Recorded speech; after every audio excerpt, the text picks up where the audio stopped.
Hello friends, welcome back to Easy Edutech. और आज की इस वीडियो का टॉपिक है डीसी सर्किट एनालिसिस। वीडियो में आपको डीसी सर्किट से रिलेटेड सारे शॉर्ट टर्म्स बहुत ही सिंपल लैंग्वेज में समझाए गए हैं।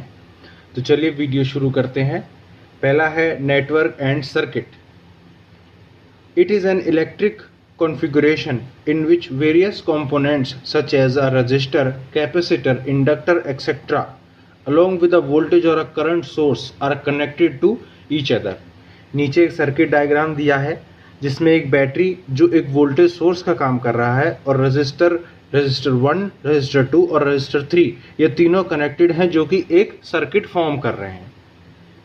उसके बाद हम बात कर लेते हैं वेरियस टर्मिनोलॉजीज जो हम नेटवर्क में यूज करते हैं। तो उसमें सबसे पहला है node. What is a node? It is an equipotential point at which 2 और more circuit elements are joint. और junction, it is a point where 3 और more circuit elements are joint. Node एक ऐसा पॉइंट जहां पर 2 या 2 से ज्यादा सर्किट एलिमेंट्स जॉइंट होते हैं, लेकिन जंक्शन एक ऐसा पॉइंट है जहां 3 और 3 से ज्यादा सर्किट एलिमेंट्स जॉइंट होते हैं। नीचे एक डायग्राम है जिसमें नोड और जंक्शन को अलग अलग डिफाइन किया गया है। जहां पे 2 पॉइंट कनेक्ट हो रहे हैं वो एक नोड है और जहां 3 पॉइंट कनेक्ट हो रहे हैं वो एक जंक्शन है। नीचे एक बहुत इंपॉर्टेंट लाइन लिखी है जो कहती है all junctions are node but a node is not necessarily a junction. इसका मतलब है कि सारे जंक्शन नोड होते हैं लेकिन नोड हमेशा जंक्शन नहीं होता। इसका मतलब यह है कि जंक्शन होता है हमारा 3 या 3 से ज्यादा पॉइंट कनेक्टेड और नोड होता है 2 या 2 से ज्यादा। तो 3 और 3 से ज्यादा वाले जितने भी पॉइंट होंगे वो हमारे नोड होंगे ही होंगे, लेकिन जो 2 पॉइंट का नोड होगा वो हमारा जंक्शन नहीं होगा। तो इसीलिए all junctions are node but a node is not necessarily a junction.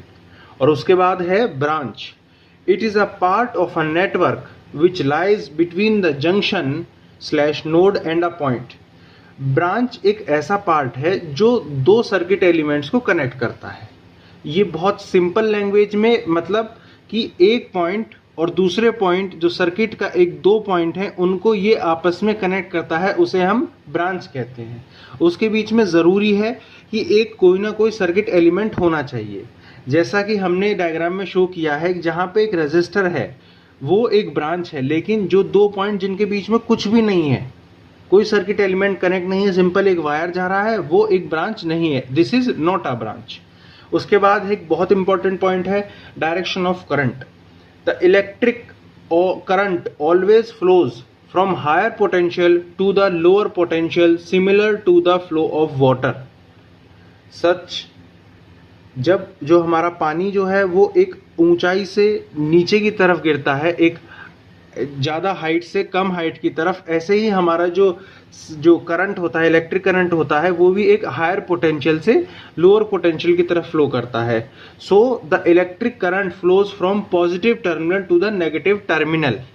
नीचे डायग्राम है उसमें क्लियरली मेंशन है जो direction of flow of electrons है, मतलब जो हमारे इलेक्ट्रॉन्स का फ्लो है वो है हमारा नेगेटिव से पॉजिटिव की तरफ। नेगेटिव से इलेक्ट्रॉन निकला और पूरा सर्किट कंप्लीट करके पॉजिटिव साइड में एंटर कर गया। लेकिन जो हमारा डायरेक्शन ऑफ पॉजिटिव चार्ज है, मतलब डायरेक्शन ऑफ इलेक्ट्रिक चार्ज है, वो हमारा पॉजिटिव से नेगेटिव की तरफ है। मतलब direction of flow of electrons और direction of flow of positive charge दोनों एक दूसरे के अपोजिट होते हैं। इसके बाद है current. The rate of flow of electric charge with respect to time is called current. Current mathematically अगर हम इसको लिखें तो कैसे लिखेंगे? I is equal to d q by d t. Q मतलब कूलाम और टी मतलब टाइम। तो कूलाम मतलब एक ऐसा यूनिट होता है चार्ज का जिसको हम आगे लिख सकते हैं कूलाम बाय सेकेंड। जो ऐसा unit of current is amperes, और एम्पियर को हम रिप्रेजेंट कैसे करते हैं? कैपिटल ए से। उसके बाद है वोल्टेज। वोल्टेज और a potential difference between 2 points is defined as the work to be done in joules to move 1 coulomb of charge from one point to another. The ऐसा unit of voltage is volts, जिसे हम capital V से represent करते हैं। उसके बाद है loop and mash. A loop is any closed path while mesh is a loop which do not contain any other loop in it। कोई भी जो हमारा क्लोज्ड पाथ है, जो एक कंप्लीट पाथ है, वो लूप होता है, लेकिन मैश होता है एक ऐसा क्लोज्ड पाथ जिसके अंदर कोई और क्लोज्ड पाथ नहीं है। नीचे सर्किट डायग्राम दिया है, उसे आप अच्छे से देखकर समझ सकते हैं क्या लूप है और क्या मैश है। यही सर्किट डायग्राम मैं आगे आपको एक्सप्लेन करूंगा दोबारा से, लेकिन उससे पहले एक नीचे लिखा हुआ पॉइंट हम जरूर देखेंगे। So all meshes are loop but loop is not necessarily a mesh. मतलब कि हर एक मैश लूप होता है, लेकिन हर एक लूप मैश नहीं हो सकता। जरूरी नहीं है कि हर एक लूप जो हमारा है वो मैश होगा ही होगा। अब हम उसी सर्किट डायग्राम को एक बार एक्सप्लेन अच्छे से समझ लेते हैं। उसका एक्सप्लेनेशन हमने पढ़ा, नोड होता है एनी 2 पॉइंट्स, 2 और more than 2 points which are connected at a place. तो पॉइंट ए जो है वो हमारा दो सर्किट एलिमेंट्स को कनेक्ट करता है, तो ये हमारा नोड हो गया। पॉइंट बी है वो हमारा 3, मतलब 2 और मोर देन 2, तो यहाँ 3 सर्किट एलिमेंट्स हैं, वो भी कनेक्टेड है, वो भी हमारा नोड है। सी भी नोड है, डी ही, एच बी, जी, एफ और ई, ये सारे पॉइंट्स जो हमारे सर्किट में मार्क हैं, A B C D E F G H, ये सारे नोड है, क्योंकि हर एक पॉइंट पर या तो 2 या 2 से ज़्यादा, मतलब 3 सर्किट एलिमेंट्स कनेक्टेड है। लेकिन जंक्शन क्या होता है, जहाँ पे 3 से ज़्यादा सर्किट एलिमेंट्स कनेक्टेड होती हैं। तो ए पॉइंट पर तो सिर्फ 2 कनेक्टेड है, तो ये हमारा जो पॉइंट ए है ये हमारा जंक्शन नहीं हो सकता। लेकिन अगर हम पॉइंट बी की बात करें तो पॉइंट बी पर 3 सर्किट एलिमेंट्स हैं, तो पॉइंट बी हमारा एक जंक्शन है। ऐसे ही पॉइंट सी है, पॉइंट डी नहीं है, पॉइंट डी एक जंक्शन नहीं है, क्योंकि यहाँ पे 2 सर्किट एलिमेंट्स है। लेकिन वहीं पे अगर हम बात करें पॉइंट जी की, तो पॉइंट जी एक जंक्शन है और पॉइंट एफ भी एक जंक्शन है। अब उसके बाद हम बात करते हैं लूप्स के बारे में।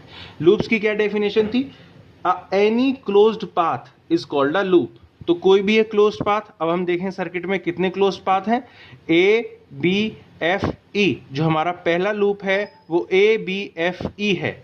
उसके बाद है बी सी जी एफ, ये भी एक क्लोज्ड पाथ है।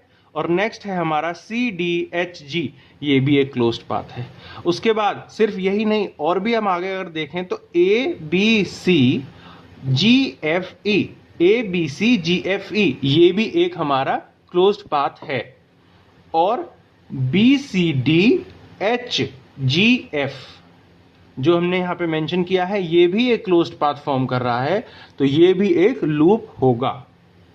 और सबसे बड़ा लूप जो है A B C D H G F E, हमेशा हम याद रखेंगे जब भी हम एक लूप को नाम से लिखते हैं तो हम हमेशा एक ही डायरेक्शन में उसका नाम नोट करते हैं।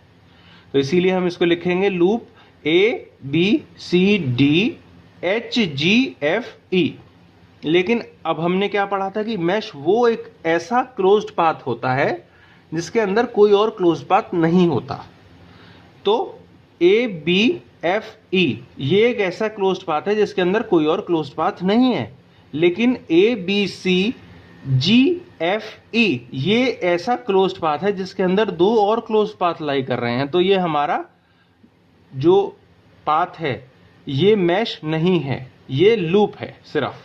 और उसके बाद हम बात करें बी सी जी एफ, तो ये भी हमारा एक क्लोज्ड पाथ है जिसके अंदर कोई और पाथ लाई नहीं करता, तो ये भी हमारा मैश है। उसके बाद सी डी एच जी, ये भी एक ऐसा क्लोज्ड पाथ है जिसके अंदर कोई और क्लोज्ड पाथ लाई नहीं करता है। इस वीडियो के लिए सिर्फ इतना ही। इसके आगे एक पार्ट 2 भी आएगा जिसमें हम नोड, जंक्शन को और उसके आगे आने वाले टॉपिक्स जो क्लासिफिकेशन ऑफ नेटवर्क्स है या फिर डिवीजन ऑफ करंट और division of voltage in various circuits, वो भी हम स्टडी करेंगे।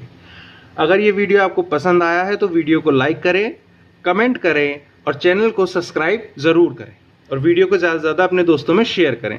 Thank you for watching.